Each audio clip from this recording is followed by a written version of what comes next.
Title of the topic is Wireshark Lab number 39. सबसे पहले इस टॉपिक के हम ऑब्जेक्टिव्स देखते हैं. After completing this topic, a student will be able to create a button to quickly identify high HTTP response times in Wireshark. इस topic की जो मटेरियल हैं, जो फिगर्स हैं, they have been taken from Laura Chappell's book with the title Troubleshooting with Wireshark. Locate the source of performance problems.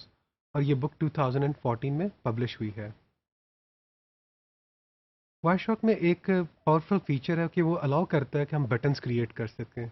और ये जो buttons हम क्रिएट करते हैं, these are actually based on our filter expressions. जब आप filter expression को आप क्या करें, एंटर करने के बाद सेव करते हैं, तो एक बटन बन जाता है. अब इस बटन को आप जब भी आपको चाहिए, कोई नेटवर्क प्रॉब्लम को आप क्या कर रहे हो, ट्रबल शूट कर रहे हो, you can quickly access it, you can press the button, और क्या होता है, वो फिल्टर अप्लाई हो जाता है. तो एक्चुअली जो बटन्स होते हैं वायरशॉक में, ये आपको अलाउ करते हैं कि आप प्रॉब्लम को एफिशिएंटली हट डाउन कर सकें. तो हम इस लैब एक्सरसाइज में क्या करेंगे, हम एक बटन क्रिएट करेंगे जो हमें अलाउ करेगा कि हम हाई HTTP रिस्पांस टाइम्स को डिटेक्ट कर सकें. तो हम क्या करेंगे, हमारा फोकस होगा on those HTTP response times जो क्या होंगे, ग्रेटर देन 1 सेकेंड होंगे. सबसे पहले हम क्या काम करते हैं, स्टेप नंबर 1, हमारा एक ट्रेस फाइल है जिसका नाम है tr-http-pcaprnet101.pcapng. ये लॉरा चैपल की जो बुक है वहाँ से हम डाउनलोड करते हैं, और उस वेबसाइट से डाउनलोड करने के बाद हम क्या करेंगे, वायरशॉक में इसको खोल लेते हैं. स्टेप नंबर 2 में हम क्या करते हैं, ये हमारा जो एक्सप्रेशन है http.time greater than 1, इसको हम क्या करते हैं, टाइप करते हैं. जो हमारा डिस्प्ले फिल्टर एरिया है उसमें हम टाइप करते हैं और उसको सेव कर लेते हैं. अगर आप इस डायग्राम में देखें तो जो स्टेप नंबर 2 है वो हमने इसमें डिपिक्ट किया हुआ है. आपने http.time greater than 1 लिखा और क्या किया, उसको सेव कर दिया है. स्टेप नंबर 3 में हम क्या करेंगे, when you click save, Wireshark prompts to name the button. तो वो आपसे पूछेगा कि ये जो बटन है इसको कोई आप नाम देना चाहते हैं. तो हम क्या करते हैं, कोई भी ऑप्शनल नेम है, लेट्स से HTTP डिले का नाम दे देते हैं. कोई भी ऑप्शनल हो सकता है, आप कोई और नाम भी रख सकते हैं, लेकिन हम क्या करें, HTTP डिले के नाम से उसको नाम रख रहे हैं. और उसके बाद फिर हम क्या करेंगे, क्लिक को क्या क्या कर देंगे, ओके को क्लिक कर देंगे. अगर आप देखें तो ये स्टेप हमने इस डायग्राम में डिपिक्ट किया हुआ है. हमारा जो एक्सप्रेशन है वो है http.time greater than 1. ये हमारा फिल्टर एक्सप्रेशन था जो हमने एंटर किया था. और हमारी इस स्ट्रिंग के अगेंस्ट क्या है, हम जो इस फिल्टर का जो नाम देना चाह रहे हैं वो है. अब कोई भी ऑप्शनल नेम हो सकता है. फॉर एग्जांपल हमने क्या रखा हुआ है, HTTP डिले का नाम रखा, और हम फिर क्या करेंगे, ओके के जो बटन है उसको हम क्लिक कर देते हैं. जब आप ओके के बटन को क्लिक कर देंगे तो क्या नजर आएगा, http.time greater than 1.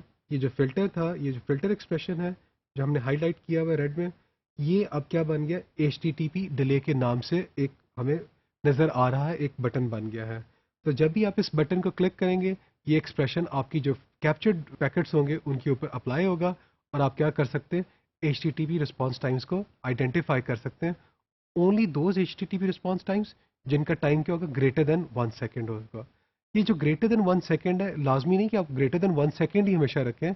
आप अपनी एक्सप्रेशन को कोई भी वैल्यू दे सकते हैं, 1 second, 2 second, less than even 1 second. तो ये आपके ऊपर डिपेंड करता है कि आप किस थ्रेशोल्ड के ऊपर आप क्या करना चाह रहे हैं, पैकेट्स को व्यू करना चाह रहे हैं. तो जब आप एनालिसिस कर चुके हैं, पैकेट्स को एग्जामिन कर चुके हैं, तो आप क्या करें, जो फिल्टर डिस्प्ले एरिया है, जो स्ट्रिंग आपने टाइप की हुई है, आप क्या करें, उसके अगेंस्ट एक बटन है क्लियर का, उस क्लियर के बटन को प्रेस करेंगे, तो जो आपकी जो एक्सप्रेशन है, it will be gone. Step number 4 में हम क्या करते हैं, as you click your new HTTP delay button, जो ही आप क्या करते हैं, अपना जो न्यूली क्रिएटेड HTTP बटन को क्लिक करते हैं, तो क्या करेगा, वो स्ट्रिंग जो एक्सप्रेशन आपने लिखी थी वो आपके पैकेट्स के ऊपर अप्लाई हो जाएगी. हमारी इस लैब एक्सरसाइज में जो हमारी एक्सप्रेशन थी, it was http.time should be greater than 1 second. तो क्या करेगा, आपने बटन प्रेस किया, तो वो इस ट्रेस फाइल के अंदर जितने भी पैकेट्स हैं जो इस एक्सप्रेशन को सेटिस्फाई करें, वो हमें नज़र आना शुरू हो जाएंगे. तो करंटली जो हम जिस ट्रेस फाइल के ऊपर हम काम कर रहे हैं, उसमें पैकेट नंबर 432 है और पैकेट नंबर 20 है. ये दो पैकेट्स ऐसे हैं जिनका जो HTTP रिस्पॉन्स टाइम था, it was greater than 1 second. इस टॉपिक में हमने जो लैब कैरी आउट की है, लैब एक्सपेरिमेंट जो कैरी आउट किया है, उसमें हम लोगों ने क्या किया, एक बटन क्रिएट करने का तरीका सीखा। ये जो बटन्स हैं ये एक पावरफुल फीचर है वायरशॉक का, जिसको आप जो ही प्रेस करते हैं आपका फ़िल्टर जो है वो फ़िल्टर अप्लाई हो जाता है और सारे पैकेट्स जो उस फ़िल्टर को मीट कर रहे होते हैं वो आपको नज़र आना शुरू हो जाते हैं।